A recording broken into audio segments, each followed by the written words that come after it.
지난 시간에 삼일체 설명한 거, 예, 이제, 지나고,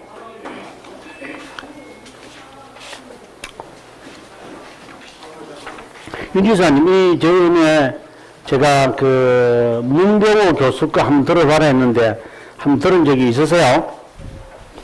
들은 적이 있으세요? 네. 제가 학교에서 이제 강의를 이걸 했는데요. 제 강의하기 전에 누가 강의를 하냐면 이동윤 교수가 그 친구가 그 삼일체론으로 박사학위 받았거든요. 이 친구가. 그래, 이제 몰트만이 삼일체. 그것도 몰트만이 삼일체 공부해가지고, 어쨌든 삼일체 공부해서 박사학위 받은 거예요. 이 친구가 이제 설명하는 걸 애들, 이제 우리 애들이잖아요. 이제 이분들이 들었어요. 그거 듣고, 그럼 제가 이제 하는 삼일체 강의를 듣고, 이분들이 이제 헷갈리는 거야. 그래서 무엇이 헷갈리냐? 이러니까 이제 학생들이 질문을 하더라고. 그래서 내가 그걸 풀어줬는데, 이제 이분들이 해결을 못 하시는, 그분은 독일에서 공부하시다 보니까 라틴어 전공을 하시거든요, 그분은. 그러니까 다 라틴어 쪽으로만 이제 강의를 하고, 그 다음에 또 하나, 우리가 지난번에도 알지만, 그, 문병호 교수도 라틴어 쪽으로 설명을 많이 해요. 그, 테이프를 보시면 아실 거예요. 보면, 라틴어를 설명 제일 많이 해요. 왜? 라틴어 쪽에 막 관심이 있는데. 근데 실제로 제가 그때 말씀드리기를, 라틴어와 그리게의 의미의 차이를 좀 봤으면 좋겠다. 이렇게 이야기를 하면서, 라틴어에서는 우리가 본질, 그리고 라틴어에서는 그 교수들은 실체라고 번역하는 것 같아요. 실체. 저는 이걸 뭐라고 했냐면, 본체라고 했잖아요. 기억나세요? 본체라고 했고, 이건 본질. 그래서 본질이라고 하는 것을 이제 substance 또는 essence 이렇게 했죠. 근데 본질을 subsistence 이렇게 이제 했는데, 이제 요 용어에 헷갈리시는 것 같아요. 학생들이. 이제 그 두 분 교수님들은 요걸 많이 쓰는 것 같아요. 실체. 저는 본체라고 하는 단어를 좀 많이 쓰고. 그 다음에 그리기에 와서는 우리가 본질이라고 하는 단어와 그 다음에 본체라고 하는 이 단어를, 본체라는 건 오우시아, 히포스타시스, 참 죄송합니다. 히포스타시스라고 했고, 이것은 오우시아, 이거거든요. 오우시아거든요. 이 오우시아는 이거 똑같은 거예요. 이렇게 똑같다는 거예요. 그러면 제가 지난번에 말씀드리기를, 본질도 존재고, 본체도 존재입니다. 본질도 존재고, 본체도 존재입니다. 그러면 무슨 말이냐면, 동일한 본질에 독특한 본질 셋이 계신다고 보셔야 되는 거죠. 제가 이것을 뭐라고 했느냐면, 이게 특성이라고 했잖아요. 이거는 특성이라기보다는 하나의 동일성이라고 그랬죠. 동일함. 동일한 본질. 그래서 이 본질을 저는 일반적 특성이라고 그래서, 신만이, 즉 하나님만이 가지고 있는 비공유적 속성이다. 이렇게 제가 설명을 했죠. 그래서 이거는 비공유 속성, 이거는 특성. 이것은 헬라 사람들이 그렇게 쓴 것이고, 라틴 사람들은 존재에 관심이 많았으니까. 그래서 동일한 존재를 가지고 계시는 세 본체인 존재가 계신다라고 설명을 하고, 그리스를 사용하는 사람들은 일반적 성격을 동일하게 가지고 계시는 세 가지 특성이 삼일체고, 이렇게 설명이, 그리스에서는 성격이라는 것을 가지고 설명을 하고, 라틴에서는, 이건 일반적이고, 요거는 고유한 존재고, 이래서 존재로 설명을 하는 거예요. 그래서 이 조금 구분하면 좋을 것 같아요. 그래서 제가 학생들이 그렇게 질문하니까 제가 이걸 구분해 드려야 되겠구나 생각을 하는 것 같아요. 그러면 아마 제가 지금 방금 이야기했던 그래도 저희 학교에서 삼일체를 전공한 사람이 설명하는 것을 아마 조금 이해하기가 좋고 저는 이쪽에 저는 관심이 많거든요. 저는 이쪽에 이제 그분들은 여기에 관심이 있는 것 같아요.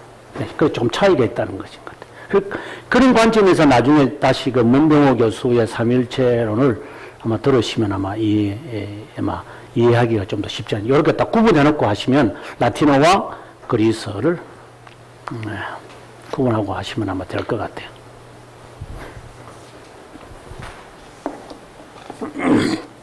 자, 그럼 14장으로 우리가 가서 14장, 15장에 이르러서 비로소 15장에 와서 인간에 대해서 이야기를 하는데 그 전에 천사 마귀에 관한 이야기를 합니다. 우리가 한번 보도록 하겠습니다. 138페이지에 가서 어리석은 신들에게 경배하고 하나님에 대해 그릇 인도를 받는 이유는 그분이 어떤 분이신지 배우지 않기 때문이다. 왜 미신으로 빠지느냐? 가빈이 말합니다. 하나님에 대해서 설명할 때 1권 10장에서 이렇게 말하잖아요. 1권 10장에서 가빈이 말합니다. 이 강에서 하나님에 대해서 우리가 알 때는 어떤 분이냐에 관심을 가지라. 특별히 우리에게 또는 나에게 하나님은 어떤 분이냐에 질문을 해야지 하나님이 누구냐라고 질문해서는 안 된다. 그렇죠? 어떤 분이냐. 그래서 이 어떤 분이냐는 것을 모르니까 이제 칼빈이 하는 말이죠. 어떤 분이냐에 대해서 모르니까 그 다음에 어디로 가느냐. 미신으로 빠지지 않느냐. 이렇게 칼빈이 먼저 전제를 하는 거죠. 자, 그럼 계속해서 보겠습니다. 신실한 자는 이방인들의 가공물에 빠지지 않기 위해 하나님에 관해 보다 분명하게 서술해야 할 필요가 있었습니다. 세상 영이라고 하는 하나님에 대한 개념은 이것은 세상 영이라고 하는 이 말을 이제 하게 될 때 월드 스피릿이라고 그러거든요. 이 철학자들이 참 많이 쓰는 말이죠. 월드 스피릿. 이게 이제 누구부터 시작하느냐 하면은 이 신플라톤주의자들이 이 말을 해요. 신플라톤주의자들이 하나님이 계시고 그 하나님에게서부터 발출되어진 세계 정신이 있다는 거죠. 그 세계 정신 가운데 하나가 우리가 지금 말하는 성경, 구약 성경에 나오는 창조자 하나님이다. 그래서 그 신은 다신이기 때문에 다신이에요. 그 한 분에게서 나온 다신이다. 이게 세계 정신이 있는 거예요. 이 세계 따로. 그래서 하나님을 마치 그렇게 생각을 하는 분들이 있는데 그렇게 생각하지 마라 이 말이에요. 왜? 성경에서 말하는 하나님은 그분 자체가 하나님이시고 그 위에 없죠. 처음과 나중에 되시니까. 그런데 세상을 지배하는 하나의 영이라고만 보기 때문에 하나님에 대한 이런 오해가 빚어진다라고 칼빈이 지금 말하고 있는 거죠. 그 다음에 계속해서 139페이지로 가서 넷째 줄에 창조의 탄생으로 하나님의 영원성을 분명하게 명시하는 방편과 더 높은 순경을 드리도록 감동시키는 수단으로 가장 높게 사용되도록 합니다. 두 번째, 불경스러운 조롱에 동조되지 않도록 합니다. 호기심이 많은 자는 왜 일찍 만들지 않았을까 하며 하나님의 신비에 대해 질문을 가지는데 아우구스티누스는 이런 자들에 관하여 지옥을 만들고 있었다. 이런 말을 이제 하면서 하나님에 대해서는 불가지가 아니라 불가해다 하고 하는 말을 이제 강조합니다. 그 다음에 이제 밑에서 넷째 줄에 성경이 하나님을 추구하도록 인도하지 않으면 우리는 즉각적으로 우리의 상상으로 희미해지고 맙니다. 그래서 성경의 하나님에 대해서 관심을 가지지 않으면 사람들은 상상으로 치우치고 만다. 이렇게 됩니다. 그 다음 페이지 넘어가서 140페이지 하나님의 선하심. 하나님의 선하심에서 이제 우리가 기억해야 될 것이 지난번에도 제가 아주 강조를 많이 했는데 창세기 1장에 나오는 하나님이 좋았더라. 그리고 인간에 대해서 이야기할 때 심히 좋았더라. 이 단어는 무엇을 의미하느냐? 하나님의 선하심을 말하는 것이다. 제가 이렇게 말했잖아요. 좋았다라는 이 단어와 선하다라고 하는 단어가 똑같은 단어예요. 히브리어로만. 이 말은 하나님의 선하심을 창조의 때마다 하나님은 제시하셨다 이 말이에요. 그것은 무엇을 의미하느냐? 이것은 바로 하나님의 선하심, 즉 하나님의 부성애를 말하는 것이다. 이렇게 우리가 봐야만 하는 겁니다. 그래서 하나님의 선하심과 인자하심, 제가 이제 학교에서 강의할 때 이렇게 해요. 예, 학생들이 이제 제가 볼 때는 대학생들이 얼마나 저를 따라오겠어요. 저는 따라온다고 생각 안 하거든요. 그냥 끌려온다고 생각을 하니까. 이 기독교 강의를 한 학기 만에 끝내는데 어떻게 끌려오겠지 제가 그들이 따라오겠어요? 제가 질질 끌고 가니까. 끌고 가라고 내가. 끌고 가는 거죠, 제가. 아주 비근한 예로서 우리가 시편 136편에 보면 아주 이 답을 쉽게 알 수 있는데 1절에 보게 되어지면 하나님의 선하심과 인자하심이라고 하는 말이 등장하고 난 다음부터 이제부터 계속해서 뭐만 등장하냐면 인자하심만 등장합니다. 그럼 우리는 선하심, 인자하심, 그래, 그렇다. 이렇게 하시지만, 그러나 좀 더 정확하게 봐야 되죠. 선하심이라고 하는 것은 하나님의 부성애를 말하는 것이고, 인자하심이라는 것은 하나님의 사랑, 바로 이런 구속자 하나님을 의미하는 거예요. 그러면 이것을 우리가 흔히 말할 때 창조자 하나님이죠. 창조자 하나님이고 이건 구속자 하나님입니다. 그런데 왜 창조자 하나님에 대해서 말하는 선하심을 언급하는 것보다도 인자하심에 대해서 계속해서 마지막 절까지 영원함이로다 라는 단어를 썼을까? 그것은 구속자 하나님에 대하여 선하심을 통하여 알라라고 하는 것이 여기에 전제되어 있는 것이죠. 그래서 결국은 선하심과 인자하심이 정령날을 따르는 것처럼 이 선하심이라는 건 삶을 통하여 하나님이 나를 보호, 지킴심, 변호하심, 아버지 되심을 우리의 삶에서 느끼는 거고 이것은 그걸 통하여 구속자 하나님을 바라보게 하는 것이고 이것이 영원해야 한다. 이래야지 이 구약 성경에 나오는 시편이라든가 말씀들이 하나님에 대한 것이 이해가 돼요, 이게요. 그래서 구속자 하나님, 창조자 하나님, 인자하심, 선하심, 이걸 같이 봐야 돼요. 그래서 칼빈이 그 말을 지금 하고 싶은 거예요, 지금요. 그 말을. 칼빈은 이제 거기서 우리에게 암시를 지금 하는 건데요. 한번 볼까요? 모세는 창조 사역이 한순간에 성취되지 않았고 6일 동안에 이루어졌다고 했습니다. 이 설명으로 우리는 상상에서 벗어나 6일 동안에 자신의 사역을 나눈 나눈 한 하나님께로 돌아가 창조를 명상하는데 전 생애를 헌신하더라도 충분합니다. 정말 대단한 말인 것 같아요. 어느 쪽으로 우리의 눈을 돌려 하나님의 사역을 바라보지만 어떤 일이 일어나고 나면 우리의 주의력이 얼마나 빨리 날아가고 경건한 사상들이 얼마나 재빨리 사라지는지 압니다. 모든 선한 것으로 지상을 풍족하게 하신 후 비로소 하나님은 아담을 창조하셨다는 점에서 사건의 순서에 따라 우리는 인류를 향한 하나님의 부성적 선하심을 부지런히 생각해야 합니다. 예, 바로 이것이 칼빈이 말하고자 하는 내용이에요. 창조를 바라보면서 지속적으로 좋았더라라고 하는 이 말씀이 바로 선하십니다. 이게. 하나님은 이 창조를 통해서 자신의 부성애를 지금 제시하는 거다 이 말이에요. 그래서 좋았더라고 하신 거예요.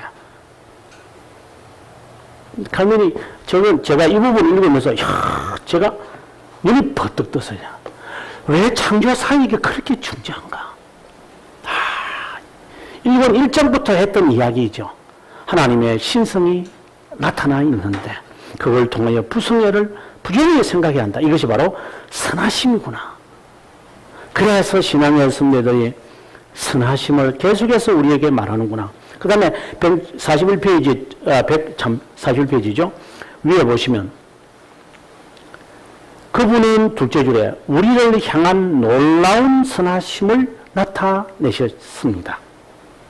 반복하지는 않겠지만, 창조자를 언급한 것은 하나님의 꾸밈이 없는 본주에서 만들어진 것이 아니라 영원한 지혜와 성령이 우리 앞에 준비되어 우리로 하여금 분명한 형상을 인식토록 하기 위함이며 그분이 아닌 다른 하나님을 상상하지 않도록 하기 위함입니다. 그래서 하나님의 선하심이 창조에 나타났다. 이렇게 우리가 간략하게 결론 지을 수 있겠습니다. 그 다음에 천사에 관한 이야기를 하고 있는데 천사에 관한 이야기는 사람들이 상상을 많이 하죠. 자, 그 다음 넘어가서 보겠습니다. 142페이지에 가서 두 번째 줄에 그분은 영원하시고 자존하시기 때문에 마귀와 비교할 수 없습니다. 만이교도가 내세우는 유일한 근거는 선한 하나님께 나쁜 것을 창조하셨다고 하며 책임을 전가시키는 것인데 이것은 정통신앙을 반대함에 있어 조금도 손상을 주지 못합니다. 그 이유는 우주 전체에 악한 본성 또는 본성적 악이 있다는 것을 인정하지 않기 때문입니다. 타락 인간의 악 및 마귀의 악은 본성상 인간의 죄들에서 나오지 않고 본성의 부패에서 나온 죄들이기 때문이다. 이거 목사님 잘 구분하셔야 됩니다. 본성상에서 나오지 않고 본성의 부패에서 나온다 라고 하는 이 말을 잘 이해를 하셔야 됩니다. 이거 이해하시려면 2권 1장 11항부터 먼저 보고 가도록 하겠습니다. 2권 1장 11항을 먼저 보겠습니다. 이것을 정확하게 이해를 하지 못하면 이제 성경 이해하기가 좀 칼빈의 글을 좀 이해하기 어렵습니다. 223페이지 봅니다. 인간은 자연적 선천적 사악함으로 부패되었지 본성상 주어진 사악함으로 부패된 게 아닙니다. 이 말. 그래서 자연적으로 선천적으로 사악함으로 부패되었지 본성상이라고 하는 말은 순수한 인간을 창조하실 때를 말하는 거죠. 창조할 때에 하나님께서 악하게 만든 것이 아니다 이 말이야. 그러면 어떻게 된 겁니까? 아담 이후에는 사람이 태어날 때 자연력으로 갖게 되어지는 것이 바로 부패성이다. 이 단어를 헷갈리지 말아야 합니다. 그래서 본성 이렇게 하면은 창조 때의 인간, 자연 또는 선천적이라면 태어날 때의 인간 이렇게 보는 겁니다. 근데 이 구분을 사람들이 못하죠. 우리가 이 구분도 조심해서 해야 됩니다.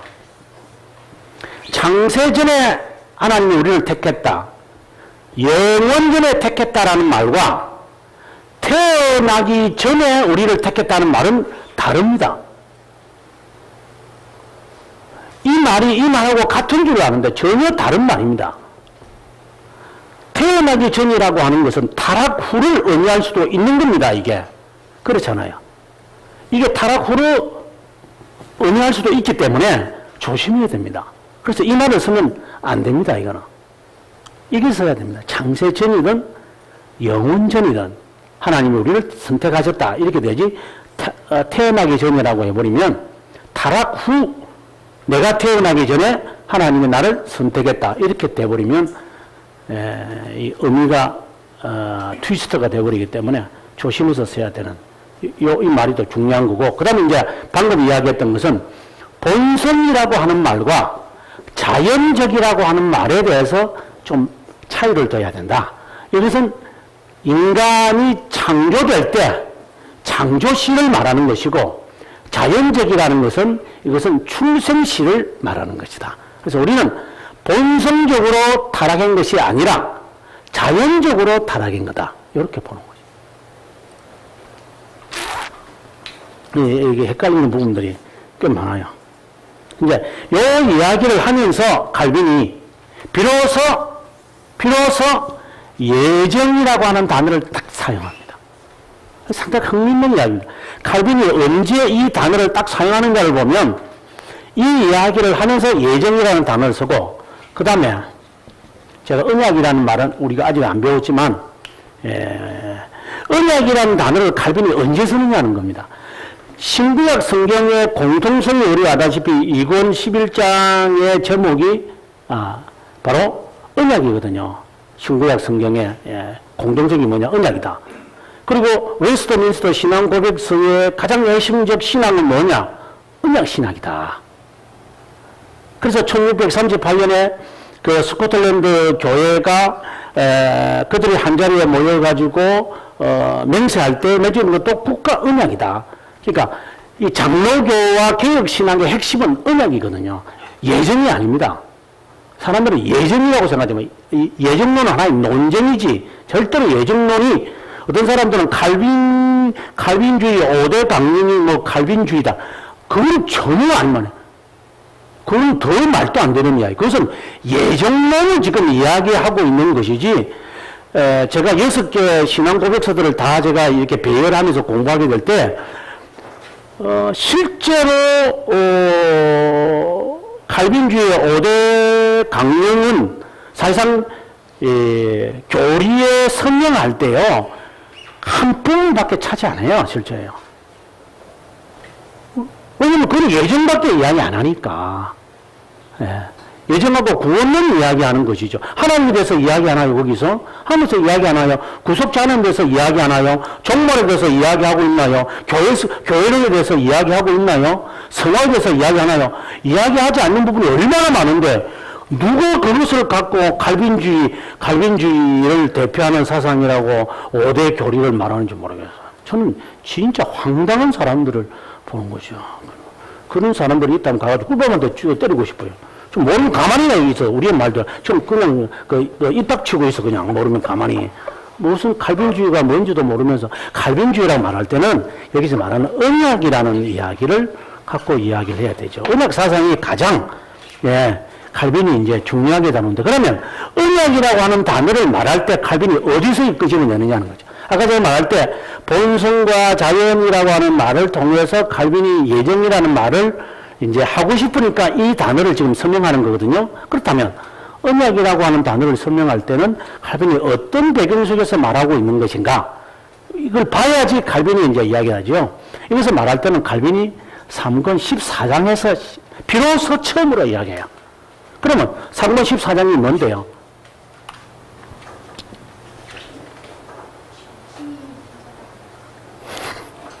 칭의의 시작과 지속성입니다. 칼빈이 지금 칭의 이야기를 하다가 언약에 대한 이야기를 지금 끄집어내는 거예요. 이게. 언약에 관한 이야기. 그러면 칼빈이 언약이라는 말을 지금 이제 끄집어내면서 말하고 싶은 게 뭐냐면 칭의라고 한다는 이 단어를 어떻게 연상을 시킬 것인가. 제일 먼저 칼빈이 딱 갖다 대는 게 장가, 즉 혼인이라는 단어를 딱 써요. 그러니까 혼인이라는 이야기를 하면서 언약, 마치 부부가 이렇게 언약을 맺는 것처럼 하나님 우리와 언약을 맺으시는 거다. 이게 이제 개념의 시작이에요, 칼빈이요. 그러면서 이걸 이제 발전시켜요, 칼빈이. 계속 지금 15장, 16장, 계속 지금 이 칭의에 대한 설명을 계속 더 붙이는 거거든요. 그러면서 그 다음에 나오는 이야기가 뭐냐면은, 내주하심, 교제, 하나님과 우리의 교제, 하나됨, 혼인, 내주하심, 교제, 하나됨, 그리고 마지막에 가서 성화. 이렇게 말해요. 성화. 그래서 내가 장가를 들었다면 그 배우자에 관하여서 내가 어떻게 해야 되느냐. 그럼 거룩한 삶이다. 그래서 칼빈이 하는 말은 이 거룩함이란 성화는 의를 붙잡는 도구다. 성화하지 않으면 자신이 하나님으로부터 언약을 맺었다라고 하는 이 사실을 그는 증명하지 못하는 사람입니다. 그럼 그 과정에 이 단어들을 보세요. 이게 상당히, 여기 하나 더 있지, 참 죄송합니다. 접붙임. 이런 단어들을 가지고 이제 사도 바울이 칭의를 설명하는 거예요.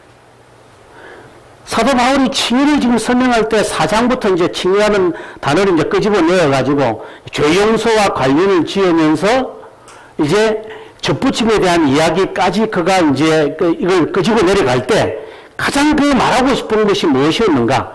하나됨과 그리고 하나님 안에 내가 있고 이런 단어들을 계속해서 이제 집어넣으면서 이 단어를 이제 확대시켜 나가죠. 그래서 결국은 뭐냐? 이 단어로 규칙하게 되는 거예요. 성화. 그래서 사람들이 지금 신학자들이나 최근에 그 할아버지 누군지 아시겠죠? 이 사람 할아버지, 노망던 할아버지도 성화가 있어야 칭의가 완성된다까지 말하는 거예요, 그게. 그렇게 말할 수밖에 없어요. 그 사람들이 볼 때는. 그러나 칼빈은 분명히 말해요. 성화는 의를 붙잡는 힘이고 붙잡고 있는 도구지. 성화는 당연한 것이다. 이거는 당연한 것이다. 이 성화를 빼고 어떻게 칭의해서 말하느냐. 혼인관계가 있는데 그러면 정규를 지켜야지. 당연한 거 아니냐.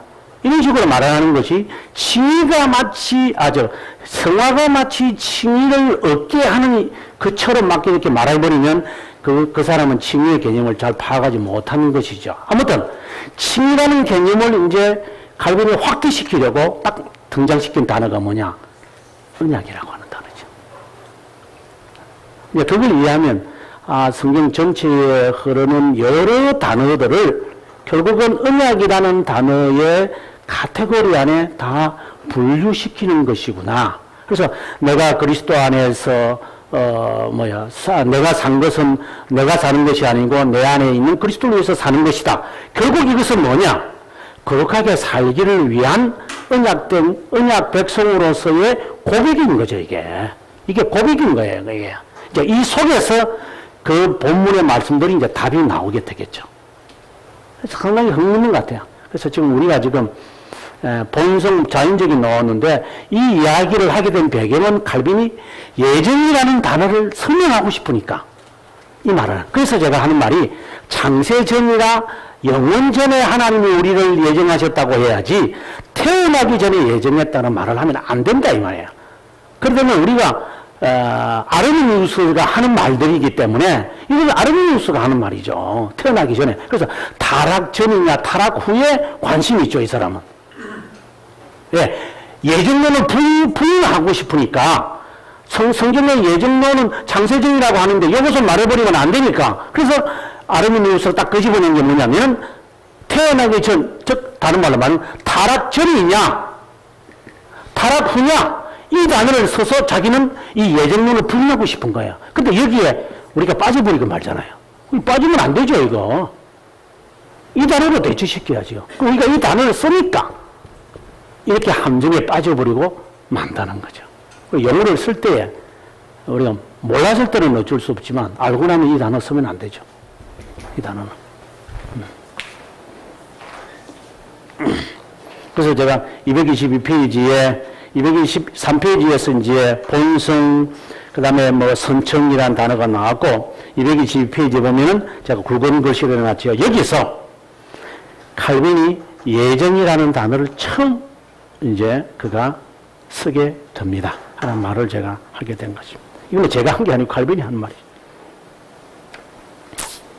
그럼 다시 돌아오겠습니다. 그럼 이제 돌아와서 이제 우리가 이제 보면 또 답이 나옵니다. 142페이지.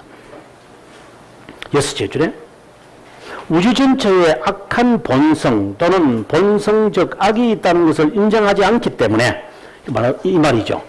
바로 태어나기 전을 말하는 거죠. 본성 창조시.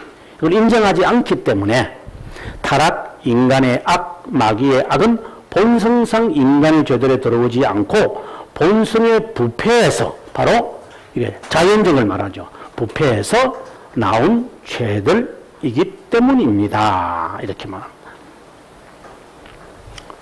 그 다음에 이제 넘어가서 143페이지 죄송합니다.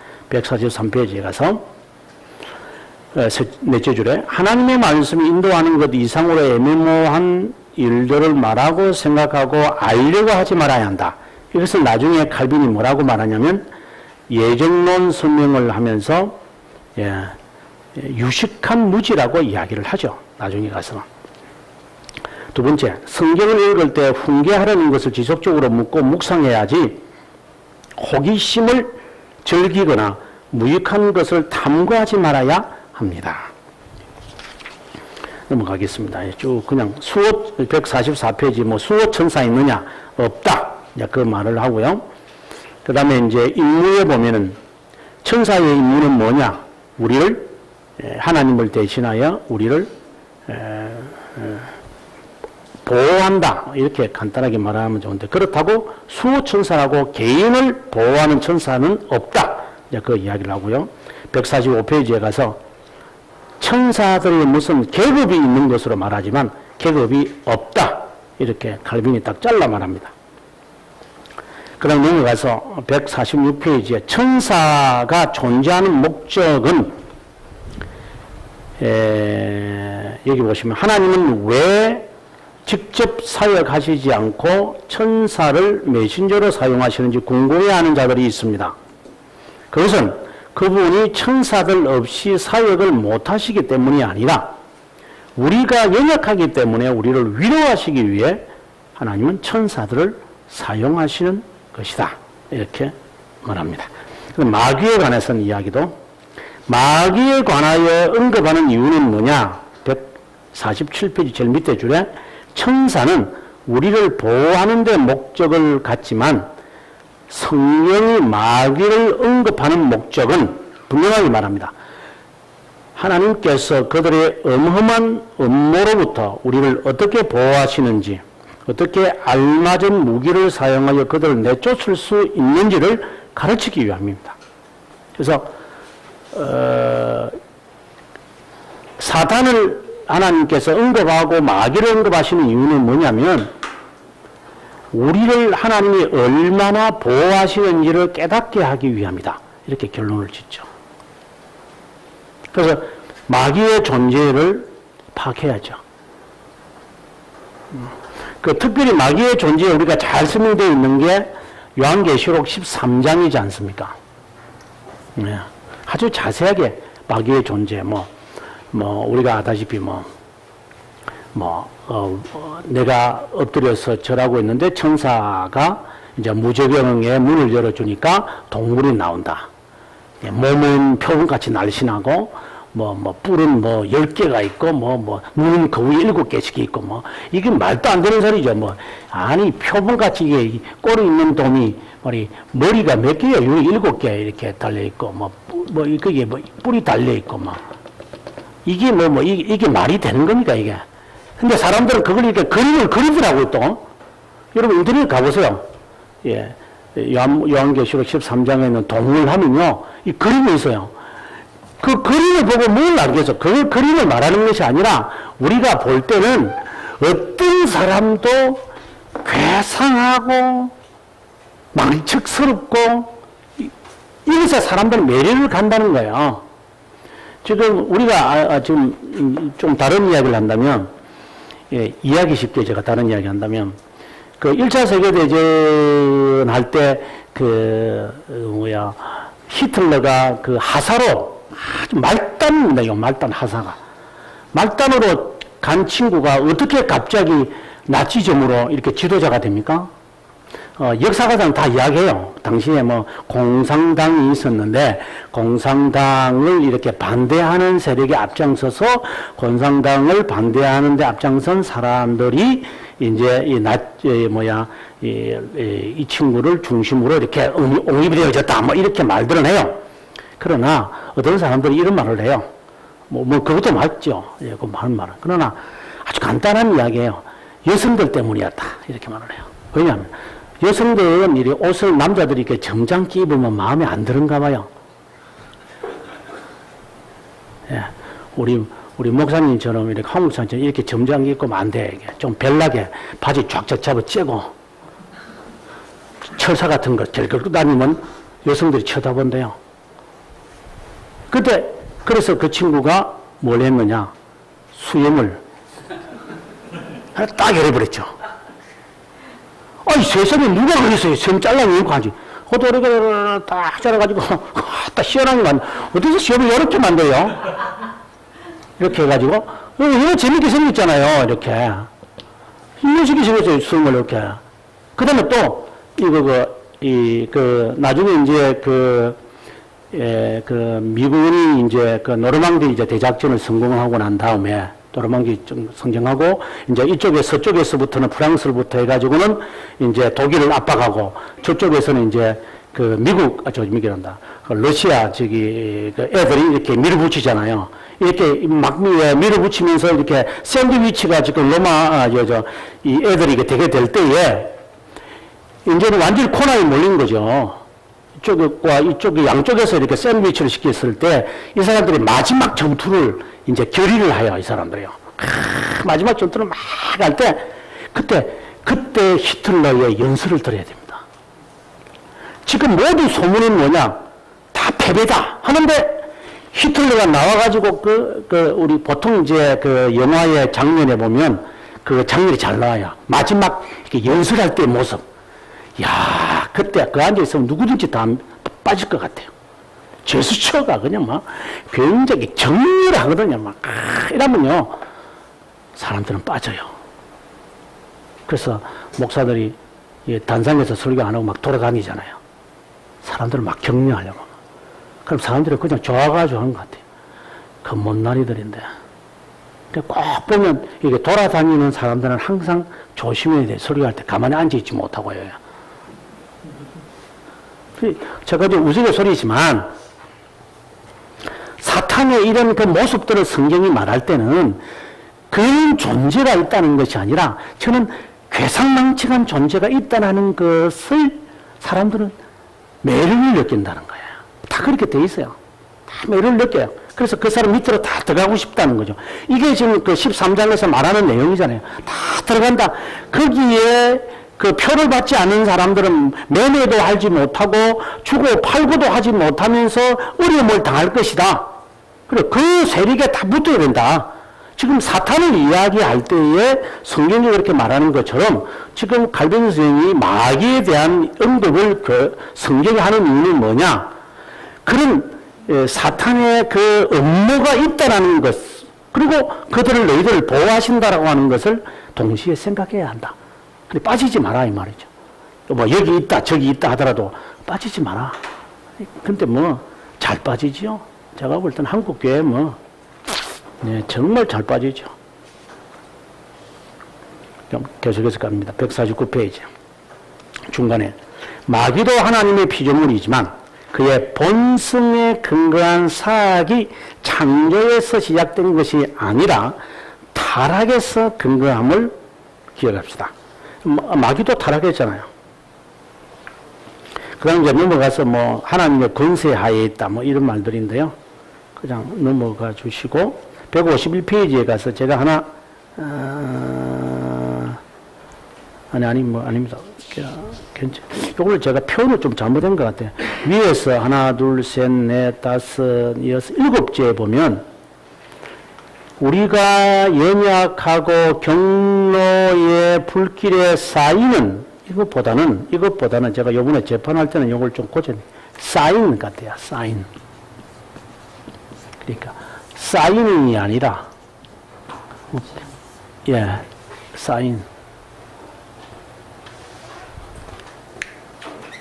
그래도 큰 뜻은 차이는 없는데 제가 읽으면 조금 거추장스러워서 제가 그냥 말씀드렸습니다.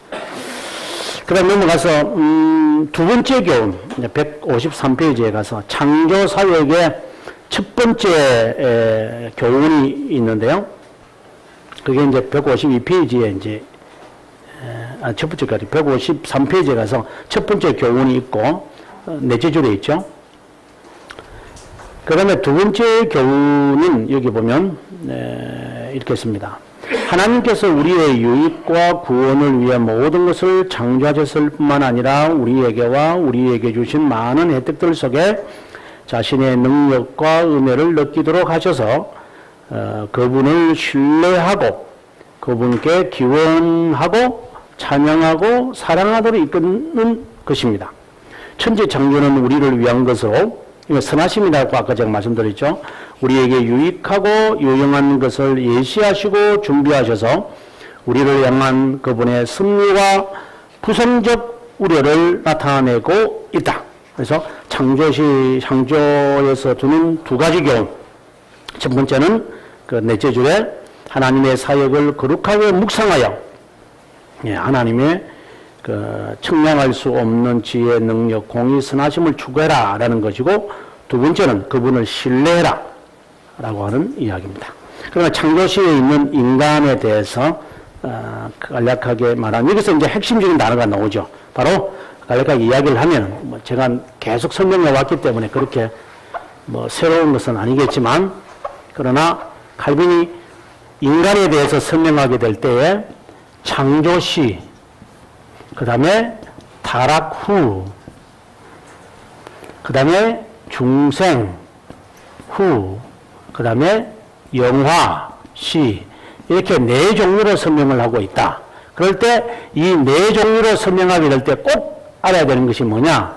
인간은 영과 육으로 창조되었고, 영은 볼 수가 없는 것이기에 영은 또다시 둘로 나누어서 하나는 마인드와 또 하나는 하트로 나눈다.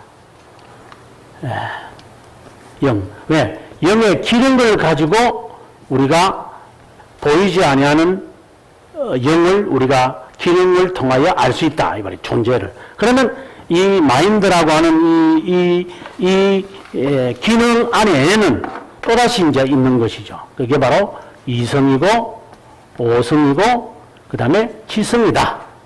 그러면 여기는 무엇이 있는가? 여기는 의지와 그 다음에 감성으로 구성되어 있다. 그래서 이런 기능들이 인간을 이해하는 데 대단히 중요하다는 거죠. 이성, 오성, 지성, 의지, 감성. 그리고 이것이 하트에 있다는 것과 그리고 마인드에 역사하는 것. 대개 이 마인드에 역사하게 될 때에 이것을 우리는 조명이라고 그러고, 하트에 하게 될 때는 우리 보통 감동이라고 그래요. 감명 또는 감동. 그래서 우리가 이 하트의 변화가 바로 성령께서 변화시키는 것인데, 인간이 이 하트를 변화되는 것처럼 느껴지기 때문에 이 감성을 사람들은 조성하는 거죠. 이 감성을 변화시켜서 자기가 하트의 변화가 있다고 느끼도록 만들겠죠. 굉장히 유사하기 때문에 성령은 이 하트의 역사를 하는데, 그래서 의지를 변화시키시는데, 의지는 사람이 변할 수 없거든요. 제가 늘 하는 말이지만 철학자들은 지금까지, 인간은 그럴 거예요. 인간은 지금까지도 앞으로도 그렇고 항상 두 가지에 관심이 있습니다. 철학자는 항상 이 두 가지 이슈에 지금까지 고민해 왔는 게, 하나는 인식의 방법이고 하나는 의지의 작용이었습니다. 이 모든 인간들 다 갖고 있는 겁니다. 어떤 철학자든지 간에 의지에 관하여 관심이 없는 사람은 별로 없습니다. 아니면 인식이든지 둘 중에 하나예요. 요즘에 21세기에 와서 20세기부터 와서는 우리가 잘 아는 쇼펜하우어부터 시작을 해서 사실상 헤겔 이후에 철학의 변화가 많이 있으면서 쇼펜하우어가 오게 되어지면은 이게 의지로 사람이 바꿔져, 주제가. 그 전까지는요, 인식에 관심이 많아서요. 철학의 모든 관심은 항상 인식이었어요. 어떻게 하면 알 수 있을까? 하나님에 대해서 정말 이것이 하나님이 진짜 하나님이냐, 성경을 믿을 수 있느냐, 인간을 어떻게 인식할 수 있느냐. 그래서 경험론이 나오고 자연스럽게 합리주의가 나오는 것도 인식에 관심이 있어요. 그런데 헤겔이 오면 전부 사람들이 의지에 관심을 갖게 돼요. 그래서 이거는 지금까지 내려온 거예요, 이거는. 이거는 지금까지 내려오고 있는 이 숙제가 지금 의지입니다, 의지. 의지를 어떻게 변화시킬까? 다 어쨌든 하나님 없이도 인간이 의지를 가지고 무엇인가를 하자라고 하는 것이 철학자들이 말하고 싶은 것이죠. 이게 의지인데. 근데 성경은 지금 우리들에게 하는 말이 의지의 변화는 절대로 인간이 못합니다. 그래서 인간은 이건 안 되니까, 이것이 안 되니까 이것을 건드리는 거죠. 이걸 건드려서 의지에게 영향을 주게 하고 싶겠죠. 감동적이고 그냥 운정한 모습만 이런 것을 통해서 마치 자신의 의지가 변하는 것처럼 사람들은 느끼게 하는 거예요. 앞서 제가 첫 시간에 제가 말할 때 그 존 덩컨이라고 하는 사람이 처음에 이제 강의를 듣고 그가 이제 신학교에서 강의를 듣고 이제 교수의 강의를 듣고 감동을 받았어요. 그 자기가 그때 자기의 생각에는 자기가 중생의 경험을 했다고 그런 생각했어요. 근데 여기 이제 한 3년이 지나니까 여기 제자리 가버렸어요. 이게 중생이 아니라 그냥 그 교수의 말에 감동을 받고 교수의 그 가르침이 그냥 매료가 됐을 뿐이에요. 그럼 중생이 아닌 거죠. 그러고 난 다음에 또다시 그가 이제 말씀에 대해서 또 충격을 또 받아요. 말씀을. 근데 그 말씀에 분석을 하는 것에 관심을 가졌기에 그러나 자기의 마음은 자기가 감동을 받았고 자기가 중생인 줄 알았어요. 근데 중생이 아닌 거예요. 이제 나중에 와서 이제 그 사람이 자기의 삶을 되돌아보는 거예요. 그때 당시는 그가 자기가 중생받았다고 생각을 했죠. 그건 아니었어요. 이것에 이성의 변화였죠. 이성의 변화.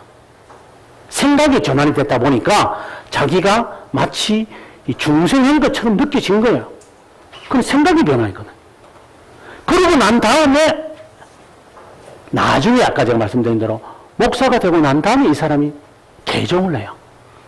그때 개종할 때에 이 사람이 이제 뭐라고 말하냐면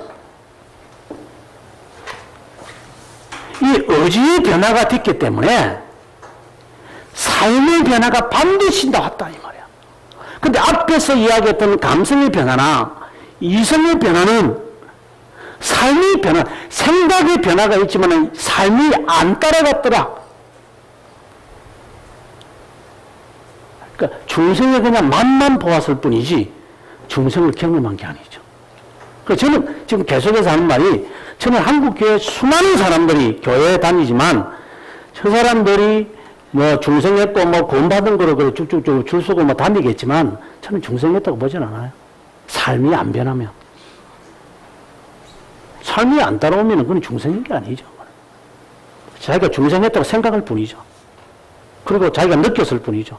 반드시 의지의 변화는 이게 중생인데 삶이 변하게 돼요. 의지는 삶이기 때문에. 지금 갈비는 그 말을 지금 하기 위해서 이제 오늘 시작을 하는 거예요. 이게 보면 이제 그 이야기를 하는데 그것만 우리가 한번 지적하고 다음 시간에 이제 승리에 관한 이야기로 넘어가도록 하겠습니다. 자, 155페이지에 봅니다. 인간의 5째 줄. 인간에 대한 지식을 생각할 때 두 가지를 생각합시다. 창조되었을 때 인간의 조건. 저는 이제 4가지를 말했는데 나중에 4가지를 말하는데 이제 여기서 그냥 2가지만 이야기할 뿐입니다. 타락 두 번째, 아담의 타락 직후 시작된 인간의 조건입니다. 타락의 결과 우리의 본성의 부패와 강직함에 대해 무지하다면 창조된 것을 아는 것은 아무런 유익이 되지 못합니다. 그래서 타락에 관한 이것은 나중에 2권 1장에서 잘 설명을 하고 있겠죠. 제일 밑에 줄. 아무튼 육체는 자신의 사악함성에 주어지는 비난에 어떻게 하든지 다른데로 옮겨지도록 하기 위해 모든 구실을 열망하고 있기 때문에 우리는 이런 사악한 의도를 부지런히 반대해야 됩니다.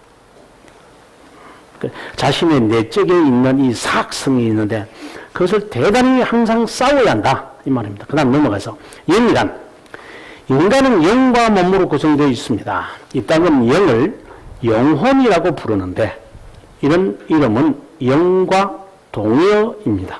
그래서 영과 영혼, 혼, 다 이것은 같은 의미를 말하고 있다.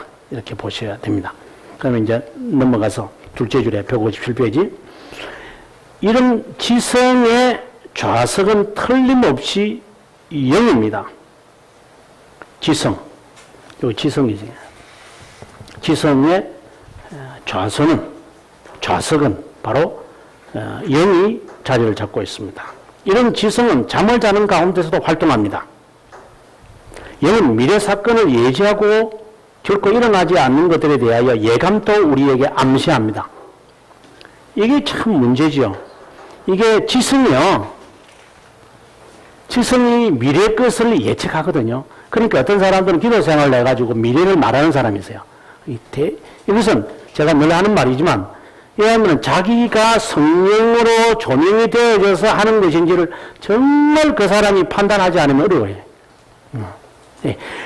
성령이 역사하지 않아도 이 사람은 예지할 수 있고 예측하기 때문에 이 지성을 갖고. 계속해서 영을 가진 사람이란 용어와 바꾸어 사용하기도 합니다. 육과 영의 온갖 더러운 것에서 자신을 깨끗이 하자고 권할 때 저의 더러움이 육과 영이 있다고 지적합니다. 영의 구원, 영을 거스려 싸우는 육체의 정욕 등은 다 같은 의미를 담고 있습니다. 예수님도 몸과 영혼을 영이 지옥에 멸하는 자를 두려워하라고 말씀하실 때도 같은 의미입니다. 계속해서 인간의 몸 안에 영이 있다고 확고한 증거는 하나님의 형상으로 창조된 사람임을 우리가 알 때 나타납니다. 제일 밑에 줄에 갑니다. 하나님의 형상의 주연. 아까 영이 뭐라고 했어요?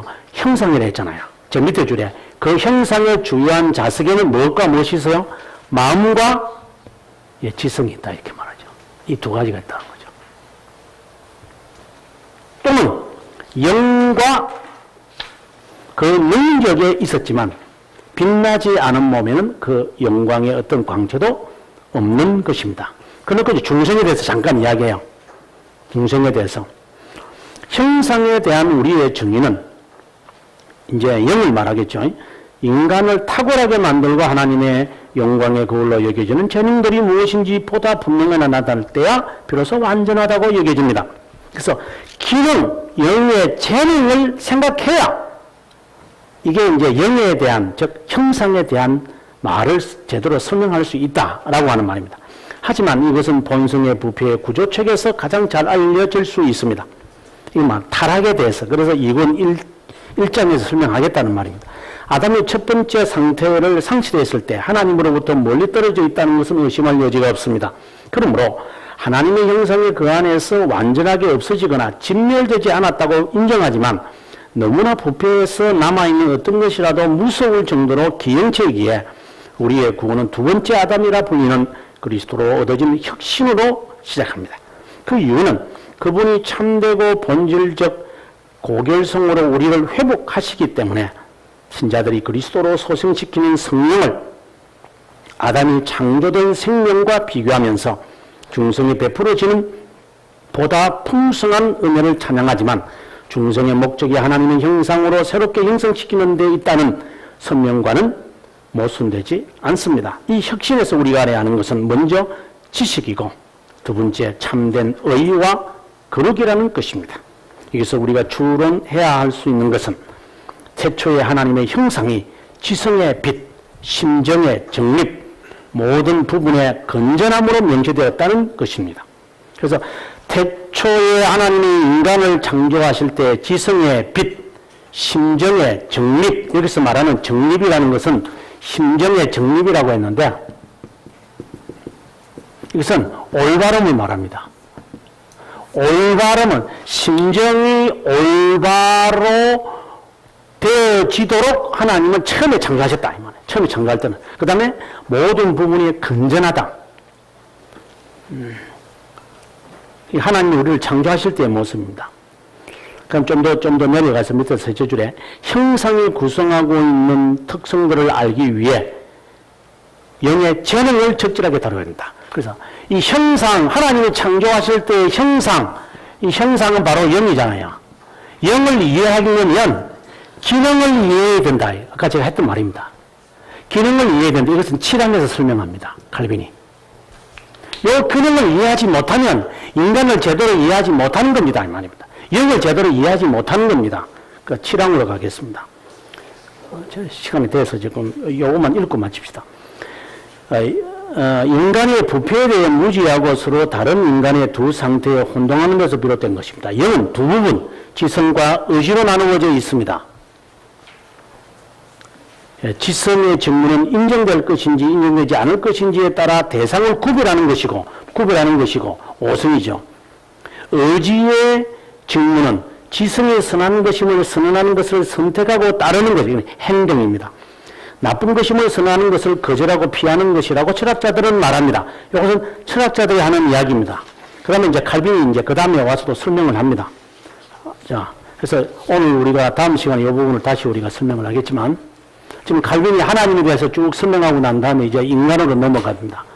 그래서 인간은 영으로 되어졌고 마음과 하트로 나누어진다. 요거는 이제 15장에서 설명을 하는 거죠. 나중에 가면 또 이건 1장 가면 또 좀 더 자세하게 설명해줘요. 그래서 그거하고 같이 봐야 돼요. 실제는. 이건 1장과 요 부분을 설명. 그것도 좀 더 자세하게 다음 시간에 설명하도록 하겠습니다.